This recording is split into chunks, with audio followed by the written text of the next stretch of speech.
Hello everyone, welcome back to our YouTube channel. आज हम पढ़ने वाले हैं आपका जो हाई सेकेंडरी स्कूल के तरफ से, जो कि आपके एमपी बोर्ड की तरफ से पेपर दिया गया है फिजिक्स का, वो हम आज आप रीड आउट करने वाले हैं कि आपके जो क्वेश्चंस हैं कितने आने वाले हैं, टाइमिंग क्या रहेगा और किस टाइप के क्वेश्चंस रहेंगे आपको, ये हम दोनों देखेंगे हिंदी और इंग्लिश वर्जन में। तो आप थोड़ा सा यहाँ पे देखिए कि आपका 70 नंबर का फिजिक्स का पेपर होता है, ठीक है। और आपके कितने नंबर क्वेश्चन रहेंगे, 20 क्वेश्चन रहेंगे और टाइमिंग आपको पता ही है 3 आवर्स रहेगी, ठीक है। तो इसमें सबसे पहले आपको क्या दिया जाएगा, एमसीक्यूज दिया जाएगा। तो आपको पहले एमसीक्यूज पढ़ना है, ठीक है। तो एमसीक्यूज आप किस किस चैप्टर से पढ़ेंगे और क्या किस चैप्टर पे आपको ध्यान देना है, वो चीज़ आप देखते हुए चलेंगे, ठीक है।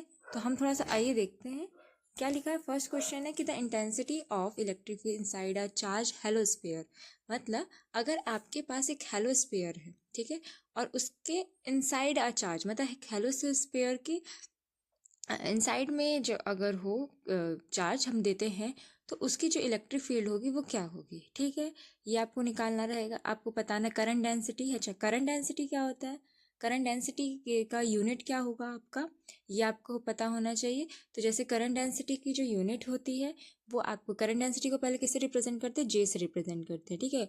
और आपकी जो यूनिट होती है जे से करंट डेंसिटी को रिप्रेजेंट करते हैं, जे इक्वल्स टू आई अपॉन ए। तो आई को किससे डिनोट करते हैं, एम्पियर से, ठीक है। और ए को किससे करते हैं, मीटर से। तो एम्पियर पर मीटर स्क्वायर, क्योंकि एरिया क्या होता है, लेंथ इनटू ब्रेथ होता है ना। तो इसको थोड़ा सा समझ लेते हैं कि ये क्या बोल रहा है। जैसे कि आपके पास क्या है, जे इक्वल्स टू आई अपॉन ए होता है, आई अपॉन ए होता है, ठीक है। तो आई को किससे मेजरमेंट करते हैं, आई को किससे मेजरमेंट करते हैं बेटा, एम्पियर से करते हैं। और एरिया को किससे करते हैं, मीटर स्क्वायर से। क्यों, क्योंकि एरिया क्या होता है हमेशा लेंथ इंटू ब्रेथ, तो मीटर स्क्वायर। तो इसका जो आंसर होगा वो क्या हो जाएगा, इसका जो आंसर होगा वो क्या हो जाएगा आपका सेकेंड नंबर, नहीं फोर्थ नंबर नहीं, सेकेंड नंबर। और ये कूलम पर मीटर ये सब नहीं होगा, ठीक है। ये तो हो गया। नेक्स्ट क्या है कि in which a device a high resistance join in a series with a coil of galvanometer.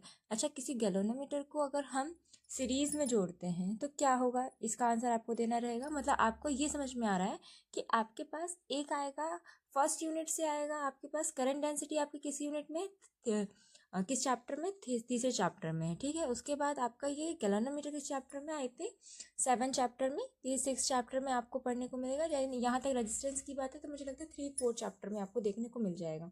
फिर आपका जब 7 चैप्टर से एक क्वेश्चन आएगा जो कि एलसीआर से रहेगा, वेव वेक्टर से आएगा। मतलब आपको 6 एमसीक्यूज मिलेंगे, 6 आपको आई थिंक ब्लैंक्स मिलेंगे, और 6 आपको शायद 5 आपको ट्रू और फॉल्स मिलेंगे, एंड 5 ऑल्सो 6 आपको मैचिंग द फॉलोइंग मिलेंगी, ठीक है। उसके बाद आपको फिर से 5 एक एक नंबर के फिर से 5 क्या 1 वर्ड सोल्यूशन मिलेंगे।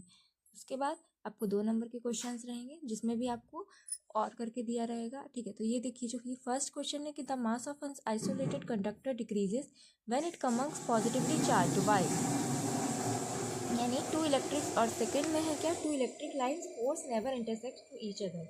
मतलब कि आपके पास ऐसी 2 इलेक्ट्रिक लाइंस की जो है जो एक दूसरे को इंटरसेक्ट क्यों नहीं करती, आपको इसका आंसर देना है। ये किस चैप्टर का है, ये फर्स्ट चैप्टर का है, ठीक है। इलेक्ट्रिक लाइंस कहाँ पे इंटरसेक्ट नहीं करती है। फिर क्या, बिटवीन इलेक्ट्रिक रेजिस्टेंस और स्पेसिफिक रेजिस्टेंस में आपको डिफरेंस बताना है। फिर क्या बताया, इंटरनल रेजिस्टेंस के बारे में बताना, उसके एसआई यूनिट के बारे में बताना। देखिए यहाँ पे आपको एक न्यूमेरिकल क्वेश्चन से भी दिया जाएगा। देखो 2 नंबर में आपको न्यूमेरिकल्स क्वेश्चन आएगा। मैंने आप लोग को बताया भी है कि आप लोग ये बिल्कुल मत सोचिए कि आपको न्यूमेरिकल्स नहीं पूछा जाएगा, ठीक है। आपको डेरिवेशन पूछा जाएगा बट आपको न्यूमेरिकल्स भी करना है, ठीक है। तो एटलीस्ट आपको फॉर्मूला पुटिंग वाले क्वेश्चंस बनने चाहिए कि अगर आपको पास आता है कि आप इस चीज़ को फाइंड आउट करो। जैसे इसमें देखिए यहाँ पे बताया कि आपको चुंबकीय क्षेत्र निकालना है, मतलब मैग्नेटिक फील्ड निकालनी है। तो आपके पास मैग्नेटिक फील्ड निकालनी है, तो इसमें आपको करंट दिया हुआ है और मैग्नेटिक फील्ड किस पॉइंट पे है उस वायर का वो बताना है, तो ठीक है। तो आप ये देख रहे हैं कि किसी बिंदु पे चुंबकीय क्षेत्र का परिमाण मतलब मैग्नीट्यूड निकालना है इसमें। फिर इधर नेक्स्ट वाला भी आपको मैग्नीट्यूड निकालना है। तो इस तरह से आपको क्वेश्चन दिया जाएगा जहाँ पे आपको सिंपली फॉर्मूला पुट करके चीज़ें निकालनी रहेगी, ठीक है। नेक्स्ट क्वेश्चन आपका अल्टरनेटिव करंट से है, ठीक है। कि मतलब ये जो सारे क्वेश्चन है ना, ये आपके कॉन्सेप्चुअल क्वेश्चन है।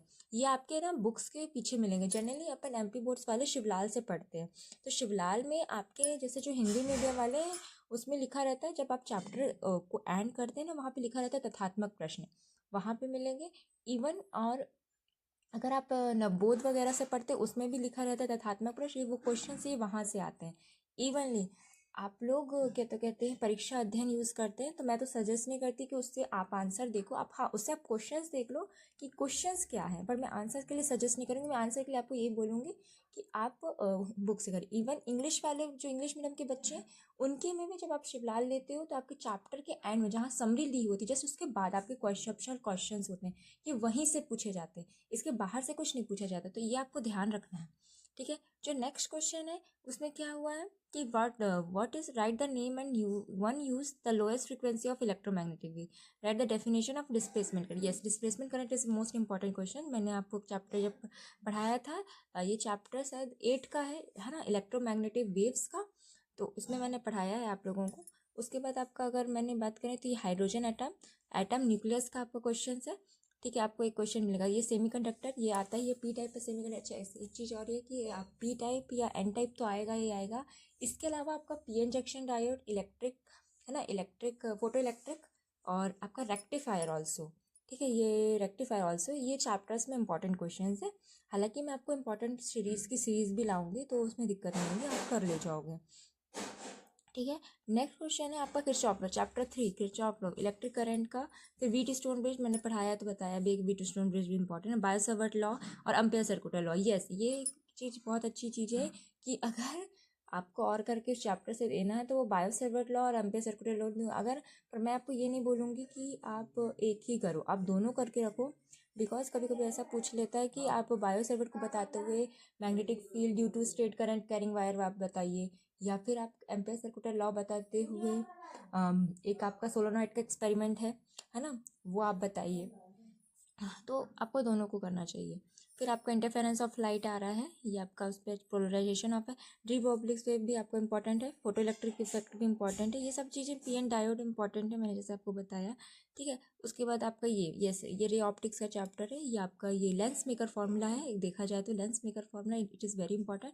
इसी की जगह पे आपका एक लेंस फॉर्मूला आता है, ठीक है। यहाँ पे आपका एस्ट्रोनॉमिकल टेलीस्कोप है, ठीक है। इसमें आपके शायद 4 की 5 हैं। सिंपल हो गया, सिंपल एक हो गया, एक सिंपल हो गया कंपाउंड माइक्रोस्कोप, और ये एस्ट्रोनॉमिकल, और एक होता है आपका गैलीलियन, वो ये भी इंपॉर्टेंट है। एलसीआर आप पढ़ लीजिए। एलसीआर में आपके 3 कॉम्बिनेशन बनते हैं, एलसी, एलआर और आरसी। ये तीनों कॉम्बिनेशन को ऑल्सो कर लीजिएगा, बिकॉज कुछ भी पूछ सकता है। ट्रांसफार्मर कर लीजिएगा, एसी जनरेटर कर लीजिएगा, आपको कुछ भी पूछ सकते हैं। उसके बाद आपका ये यस एनोन पोजीशन पूछ सकता है, पैरेलल प्लेट हो सकता है आपका, और इसमें आपका डाइलेक्ट्रिक कांस्टेंट करके कुछ डेरिवेशन है, वो भी आपसे पूछ सकता है एमपी बोर्ड।